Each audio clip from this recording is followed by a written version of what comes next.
যিসকল ষ্টুডেণ্টছে 2026 চনত মেট্ৰিক পৰীক্ষা দিবা তোমালোকৰ কাৰণে কেইটামান গুৰুত্বপূৰ্ণ আপডেট লৈ আহিছোঁ।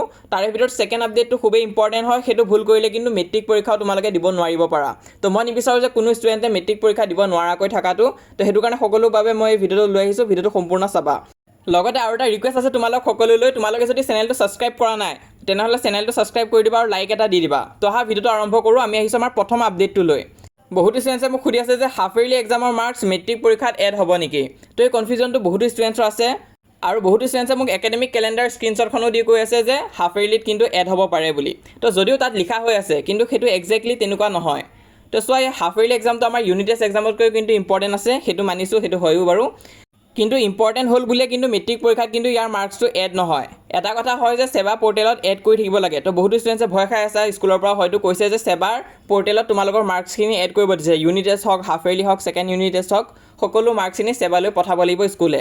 কিন্তু তাৰ মানে এইটো নহয় যে ইয়াৰ মাৰ্কছখিনি ডাইৰেক্টলি এড হৈ যাব, এইটো প্ৰতি বছৰে হয়।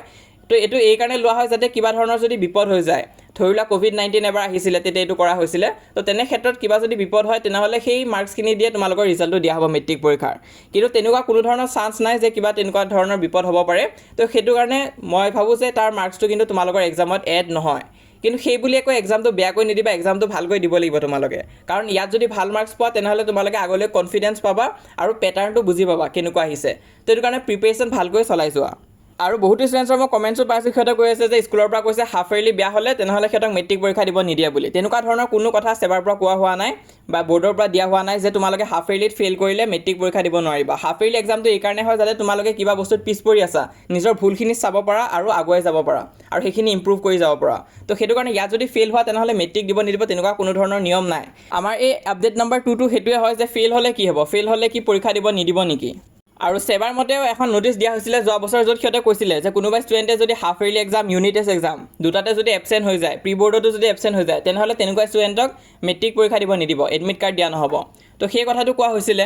কিন্তু ইয়াৰ মানে এইটো নহয় যে তোমালোকে হাফ ইয়াৰলি এক্সামত ফেইল কৰিলে বা ইউনিট টেষ্টত ফেইল কৰিলে পৰীক্ষা দিব নিদিব বুলি। তো এই এক্সামকেইটা এই কাৰণে পতা হয় যাতে তোমালোকে ইম্প্ৰুভ কৰিব পাৰা। তো তাত ফেইল হ'লে কিন্তু ৰাখি দিয়া কোনো ধৰণৰ নিয়ম নাই। কিন্তু কিছুমান স্কুলত অকণমান ষ্ট্ৰিক্ট থাকে, সিহঁতে কি কৰে যে প্ৰি বৰ্ডত তোমালোকক ভাল কৰিব দিয়ে। প্ৰি বৰ্ডত যদি বহুতবিলাক ছাবজেক্টত ফেইল হৈ যায় তেনেহ'লে ৰাখি দিব পাৰে, হ'লে সেইটো বহুত ৰেয়াৰ আছে। কিন্তু তোমালোকক হাফ ইয়াৰলি এক্সাম বেয়া হ'লে কিন্তু ৰাখি নিদিয়ে। ইমান আছিলে আজি এই ভিডিঅ'টোত। কিবা ডাউট থাকিলেও মোক কমেণ্ট বক্সত সুধিবা আৰু হোৱাটছএপ চেনেলত জইন কৰিবা, পিন কমেণ্টত লিংকটো দিয়া আছে। আৰু মষ্ট ইম্পৰ্টেণ্ট আমাৰ এই চেনেলটো তোমালোকে ছাবস্ক্ৰাইব কৰি ৰাখিবা।